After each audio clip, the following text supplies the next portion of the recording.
And we're back. Half Hour Henshin, episode 72. As always, I am your host, Sleepy Witch, joined by DJ Azure, the 2.5D Hero Talk Tuber. Oh, man. Okay, so somehow King O wasn't the best episode this week for once. But then again, I mean, it's kind of hard. It's kind of hard to compete with, like, you know, a new writer debut, number one, and number two, the finale of a show. Yeah. Like, it was still good, but we had those two. It had those two to compete with this week. Yeah. No, I was definitely. I think I said to the thing I was that fucking meme where it was like me at my own wedding, not dressed up at all.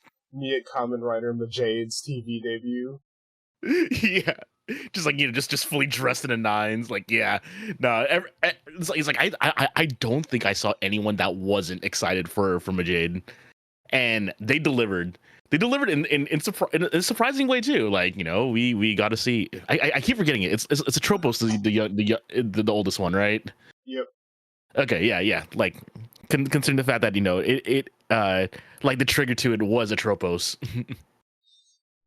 Yeah, that was all super cool. Just the fact that, like, oh yeah, the thing that, like, finally manages to trigger their TV transformation is, I'm going to save an enemy because I don't care if they're an enemy. Yeah, they're lonely.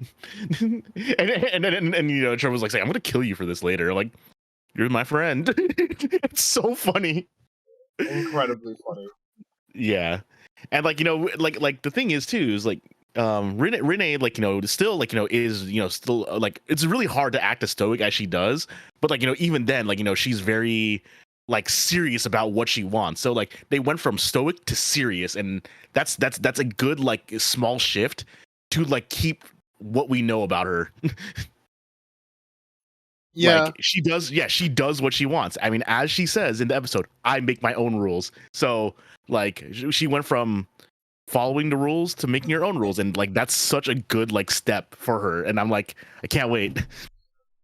Yeah, it was an incredibly good step. Man, just him releasing the newest Gold Amalgam, and him being Cerberus but being, like, obsessed with meat, and the fact that Ichinose makes some meat puffs. And yeah, he goes for them only to throw them away as well. Yeah. Oh man. Talk about Gary and that amalgam. Man, what was it? I think it was Lachesis that just got just thrown against the wall at the beginning of the episode too. Yeah, they just like, got bodied. Whoa! Like, holy crap!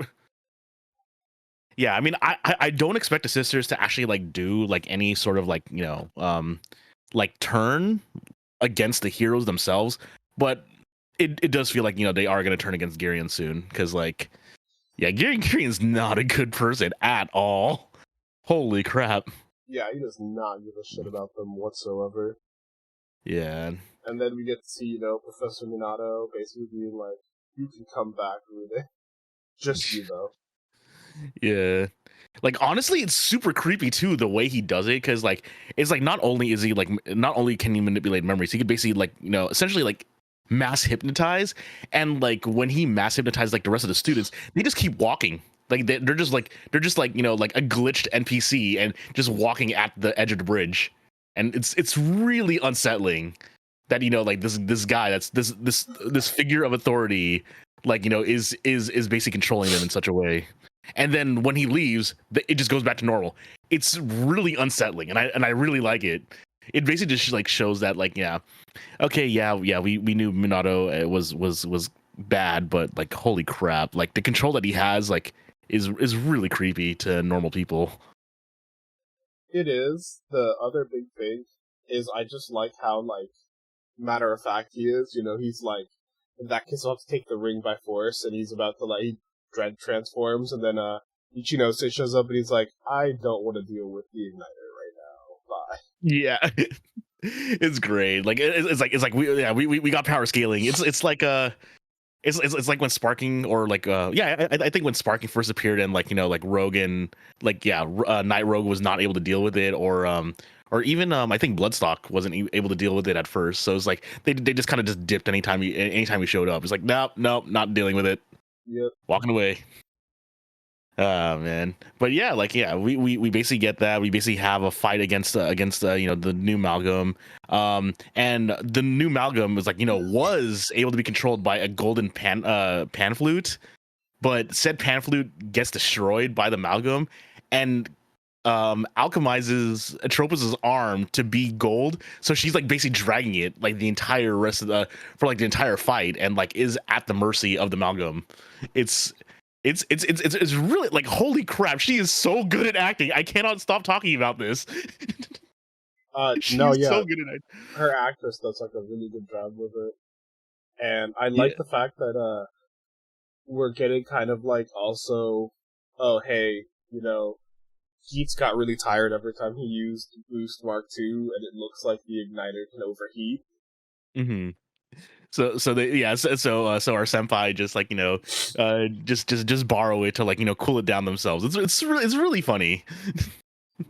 It's incredibly funny. In addition, just the vibe of like him only being able to use the kick once, but because this mountain could turn himself into 3 different ones to escape being destroyed. He needed to wait for the cooldown. Yeah, talking about said thing, and while we're waiting for it to cool down, we basically see like a bunch of Atropos and Renee scenes, and just basically like talking about like saying why are you doing this? Why are you saving me? I'm your enemy. And it's like Renee's just, I don't care, and then she basically blocks an attack and says, you know what? From now on, I make my own rules. It's I know I'm just repeating what I said earlier, but it's so good. Her saying, I make my own rules. Like, I don't care. I'm finally walking my own path. It's so good. Yeah, I was lonely, but now I have friends and I can do things. And boop, the ring transforms and she gets the Alchemax driver, the Alchemist driver. Yep. Then as above, so below. As above, so below. As above. Yeah, it's like, yes, I love this. That's a good jingle. I'm so happy we got that. It's an incredibly good jingle. Yeah, and then the way she fights, she is a hands thrower. just like she is just she's fighting like a Tekken character at this point. It's great.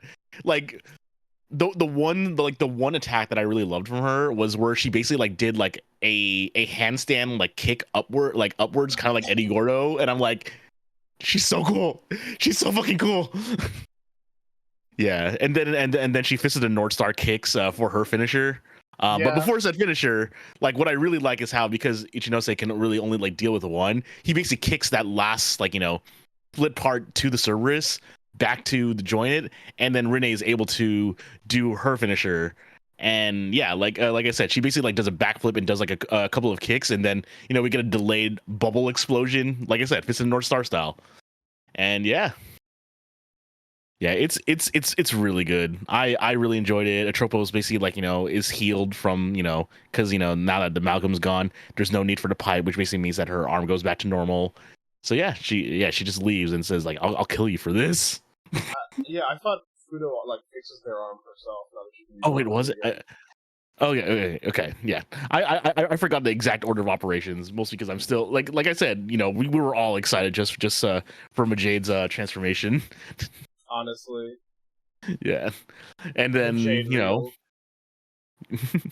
yep.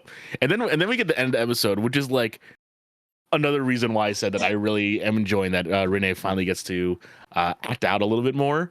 Whereas like she's the one that basically she's the one that basically gets first pick of the donuts, which is a callback to the beginning of the episode where she didn't. And then it's like, wait, what? It's like, oh no, I mean, I'm getting it first. The person who catches the Kemi gets first pick. That was what you said, right? Yeah. The person who catches the Kemi is like, wait, when did we make that rule? She's like, I just made that rule. So good. Yeah. I also like that it's such a good call too. How she's finally able to act out more, and I'm all for it. I also really like how we see Spanner and the professor's like, hey, could you steal both of those belts for me? And Spanner just disappears because he's like, even she could become a common rider now. Yeah. Spanner is not having a good time. I mean, okay, so I want to talk about a certain Twitter lately. Okay, so like Twitter has been having so much fun with Valva fraud. It's so good. Like people like okay, like there's at least two big threads that basically like NBA stat Valvarad and his loss history just to call him a fraud. It's so good. And it looks Oh like man. next week we're having an episode focused on him, so hopefully he'll be able to do something to deal Yeah. with that image. Yeah, he's chained up. It looks like whatever Malcolm is next week is going to impersonate his parents. So he's gonna go through the ringer next week. So and we're gonna find out kind of what happened to him 10 years ago. Yeah, so hopefully Valve Fraud will be no longer, and he could finally get those stats back up. We'll see.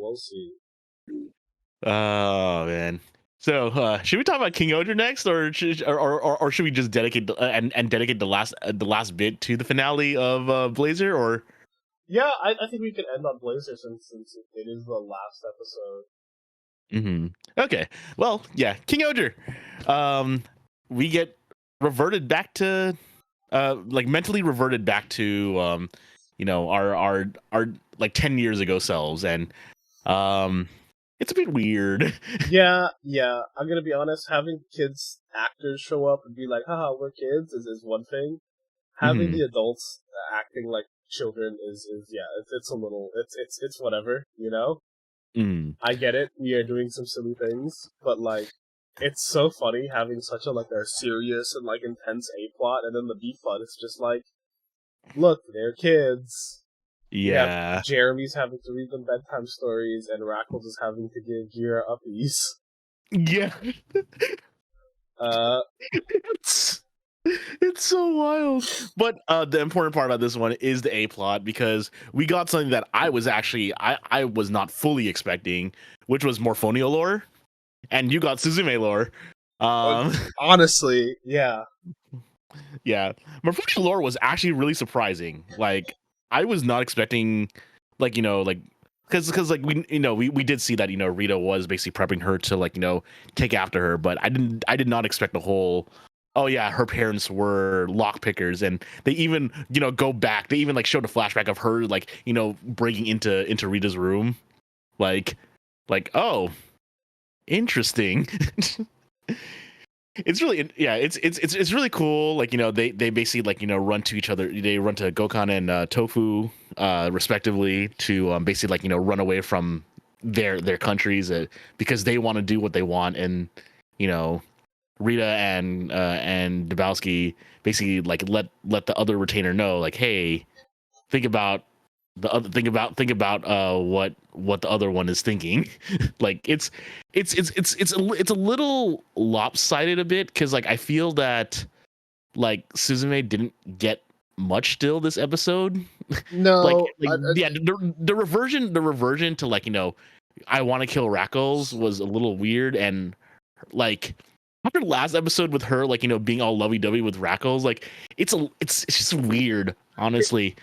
I get it, but at the same time, I feel like it works pretty well, because the whole bit is that, she spent all this time, and, Suzume was the one person who knew the truth, and that's why she was all lovey-dovey with Rackles, because she saw him as someone who was a real hero. This Suzume hasn't seen any of the stuff Rackles has done, and, doesn't know him, and so this Suzume was probably like, okay, maybe I'm going to go over there to be, what's it called, a fiancé. But just in case, I'm going to, just in case, I'm going to be ready to kill him in case I need to do it for Tofu. Yep. Yeah, and then we, yeah, like I said, it's a weird step back. Morphonia, works because Morphonia is just lazy, and is it's pretty much basically reverting her to be more of a criminal works. and like trying to understand why, and like yeah, just trying to understand why a criminal like her gets to has to be supreme justice next. Like it works for her. Like, but yeah, like I said, like also Suzume didn't get much. Also, we did find out that Morphonia went to law school. Yeah, it's great. Yeah, they both went to law school together. It's so it's so funny.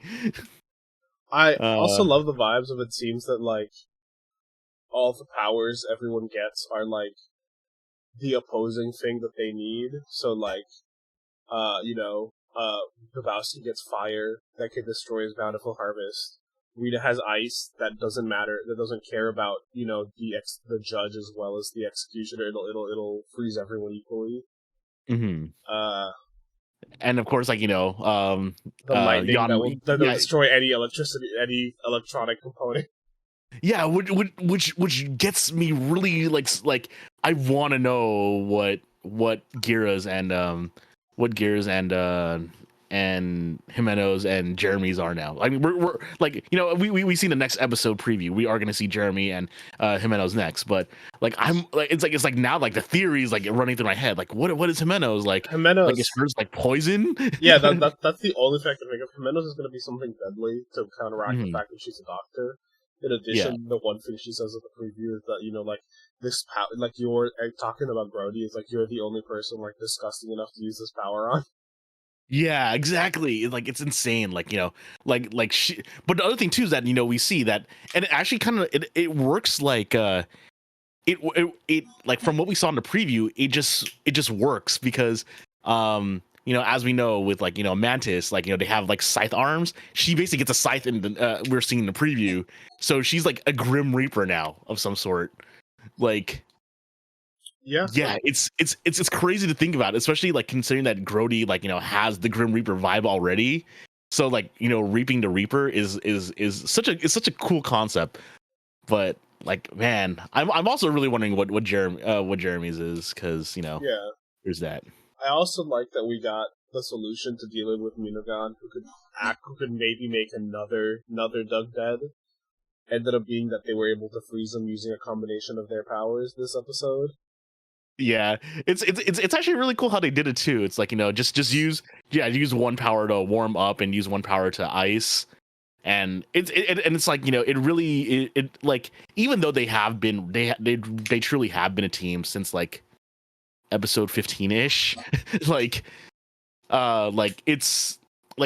really cool to like see them like have to use their powers to work together, because it really brings back last week's episode where when the powers come together they work really well. Like it's a power that can pierce the heavens, and we see it's because like power of teamwork. Yep, basically. Yeah, so like that's the reason why I'm really wondering what Jeremy's is, because Jeremy doesn't really have a kingdom. So like what would be something that destroys his kingdom? He sort of has a kingdom. Well, we'll see. Yeah, like it's really curious. So I'm really wondering. And technically Gira like has the power of has the power. Yeah, has the power of immortality, but that's not his kingdom power. So we'll see, because like his is like the city, his is like the kingdom of industry, so something like that. But maybe like Rust or something like that, or like Decay would probably be a good one. Maybe Decay might also be Jimenos, considering the doctor angle. Ooh, yeah, true.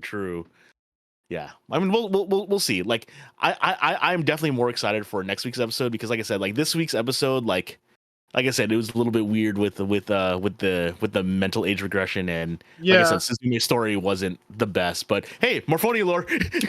Yeah, I like the Suzume stuff, but I can understand why you think it was a little weird after this kind of how she's been the whole bit.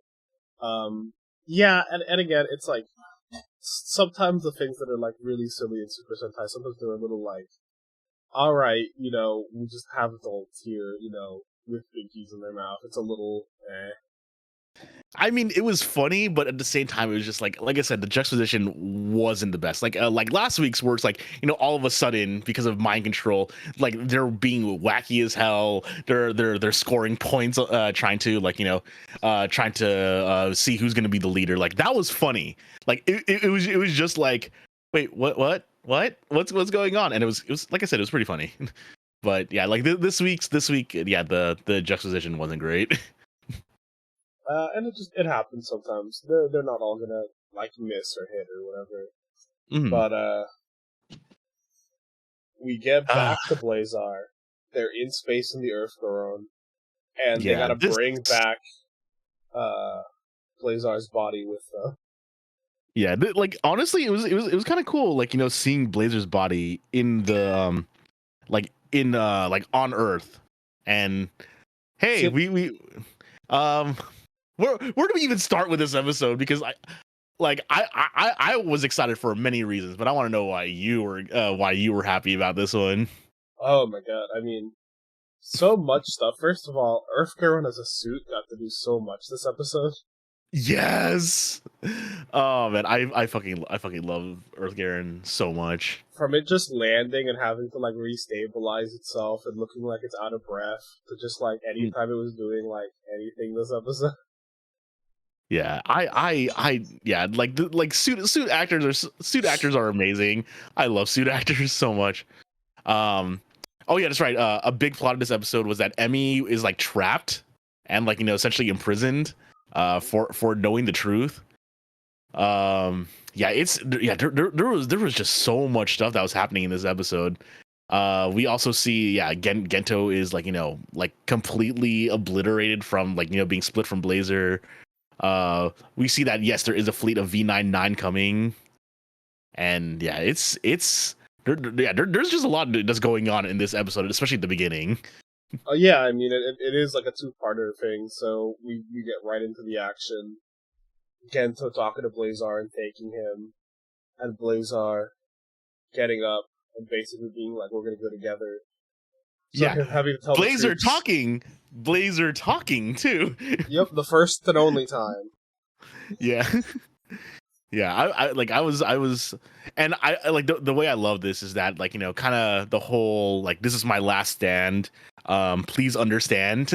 The doctor examined me. He says I'm on bed rest. Teraki, you're in control now. And I love this trope where it's like I am gonna do something so dangerous that I have to pass off things to you now, but I will lie to you completely, and you will know I am lying. It's so good. I also just love this final transformation sequence with them like going at each other and like grabbing each other's hands. Don't let go this time. Yeah, Leading into the big scene. yeah. But the reason why and I real and like rewatching this, like I realized that the reason why like Gento did that is like saying I'm gonna do things not under the GGF. Yeah. Please understand. Like it's so good. It's like you guys do what you need to do. I have to do this, but I cannot be shackled by command. Yep. Speaking of which, we got our guy who breaks Emmy free. Yep. Yeah. Yeah. It's and like it's their old commander, and like honestly, I should have seen it coming after him showing up in the last episode, but it's so good. Like he's like, yeah, I'm here. Yep. Man. And after that, we see like the fleet of V99 with hella bombs, and they're like threatening, and it's just like, oh dang. But the important thing though was that we see that they're communicating. Yep, Like and sure, the Earth Garon can communicate with them. Mm-hmm. Yeah, like Earth Garen is like so important, and like I love it. Like Earth Garen is the reason why we have so much like we win essentially. Yeah. Like yeah, I just love this. And also like I was like joking around like saying, oh yeah, that's right. And because of this like we see the truth of the initial of V99, where it's like yeah, they attacked people that were they attacked aliens that were looking for a new home. And they attacked them when they were like unarmed and had no real reason to. And like Emmy says, like they understand why they did it back then, but they have to choose a different path now, and so they have to like lay down all their weapons. Seeing Earth Karen just drop all the mods and be like, hands up, is really funny. Yeah. It's so good. And like, yeah, we see that, you know, this old dude, like, you know, like, basically is like saying, no, we're not going to be pacifists. It's like, okay, so I can't comment. Okay, so I can't really comment on like, you know, the socioeconomics of Japan, but like maybe you who's seen Godzilla -1, it's like I actually have still been meaning to see it. I haven't gotten around to yet. oh wait, I thought you watched it. I still have not seen it myself. We both need to. Yeah, but like, you know, it's just crazy. Like, you know, this whole like, it's like, why do we have to live under like, you know, these terrible decisions you made for us back then, and why do we have to keep following them now? Like I said, Emmy, like, you know, says, yeah, we're following a new path, and we're building a new future, and yeah, them laying down their arms and sending a message to the V99 fleet works, and they get to go. They leave it be, and so then we get to see Earthy and Blazar fight. Yeah, Varlon. Yeah, and it was great too, because like, okay, so I'm gonna say, I mean, I'm not sure if you've seen any of them, but I was joking around when I saw, like, you know, like when the moment Emmy said that, like, you know, they're just saying fear multiple times, I knew it was gonna be like a pacifism win, because I'm like, oh my god, they're Macrossing it.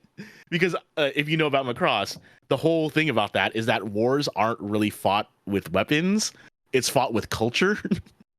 And like, that's, yeah, exactly. It's like, okay, so like, very quick rundown. The very first one, basically, warring race attacks Earth. They win by having an idol sing, and they learn about, you know, arts and culture because they never knew about it. So that's the reason why you'll hear, like, you know, fans say the culture. Macross 7 is basically space vampires are stealing life energy, and the way that they get around it is by reviving people with the power of music. But I'd probably say, like, the bigger one though is that there is a hive mind in Macross Frontier, and they're like, you know, they just want to live, but they're being controlled by essentially another hive mind, and like, you know, singing, and some other, you know, space fuckery and space opera fuckery. They're being controlled, but like, they use the power of music to turn them away, like saying, no, we're not the bad guys. We don't need protecting. Just please stay away from us. We're also trying to find a new home ourselves too. Like, so I'm basically just joking around, like saying, oh my god, they Macross this. They did the Macross solution. They did, or as, you know, shonen people would say, they did talk no jutsu. I mean, hey, it works, okay? Yeah. No, my favorite part probably was, you know, the final fight is intense, and then all the bombs are gonna go off, and then it turns out all the Earth Kaiju have eaten the bombs. Yes, that was so good. I love seeing that. Like, you know, like, it was a great thing for Blazar to not have, you know, killed everything that attacked them. No, it's like, no, we just have to live with them. We encroach on them. It's our fault here. Yeah, we live in their land too, and I love that, because, you know, it already was going to before. What were the Earth Kaiju doing? They were trying to get rid of the space Kaiju, and it just comes back, and it's like, that's what they're still doing. Mm-hmm. Yeah, it's like, it's so good. Like, it's such a good ending. I really love it. We finish him off with, like, the power from the bracelet. We get like an OG Ultraman beam. Yes, exactly. Like, yeah, the Ultraman person in my server was like saying, okay, I believe this means that, what is it? I think not the Z. There's only one Ultraman that doesn't have a beam now. But yeah, it was like the moment he basically did the beam, and it's like I saw that. I'm like, yes, he has a beam now. I was so excited over it. The beam was really fucking good, honestly. I wasn't expecting us to finish it off that way, but I'm glad we did. Ultraman Great, that's what he says. Yeah, that's what he said. The only Ultra that has no beam attack is Ultraman Great. But yeah, like, it was just an amazing finale. Like, you know, like it's like even like, you know, someone that doesn't know Ultraman must have seen that pose before as well too. And then everyone's super happy. You get to see that, like, Earthy gives, like, a thumbs up to Ultraman, and he's got the little swirly eyes right before Ultraman flies off, and, like, even the eyes break and everything. Yeah. And yeah, and the thing I also really love too is that, like, you know, the way that they counteract is by sending the message future. And so I'm not sure if you watched Witch from Mercury. I haven't finished the second season. Okay. Well, minor spoilers, and I'm not going to say who and why, but what did you feel about the old guy getting away, like not having any actual consequences for anything he did? Oof. Yeah, not the biggest fan of that personally, but Yeah, he just walks away. He's like, okay, I guess you guys were right this time, and then just walks away. yeah, I would say that was probably I didn't like that as much. I also felt that, like, they were really setting up some stakes with, like, Gento and, like, transforming into Ultraman.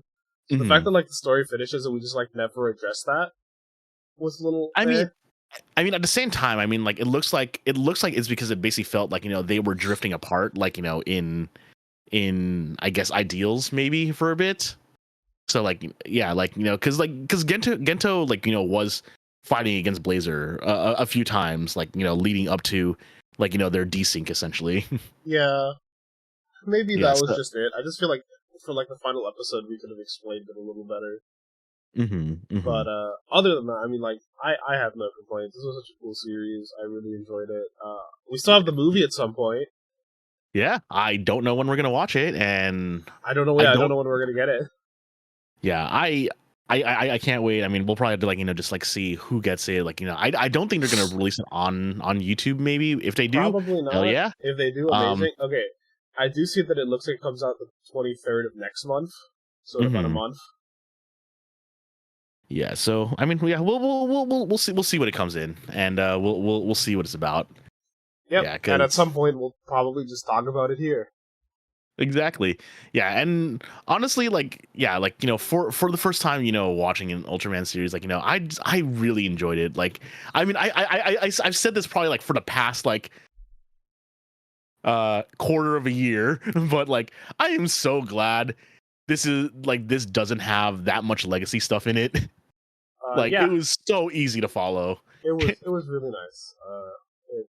It being, like, its own thing really helped us watch it as our first Ultraman series, and it was good. Like, what else can we really say about it?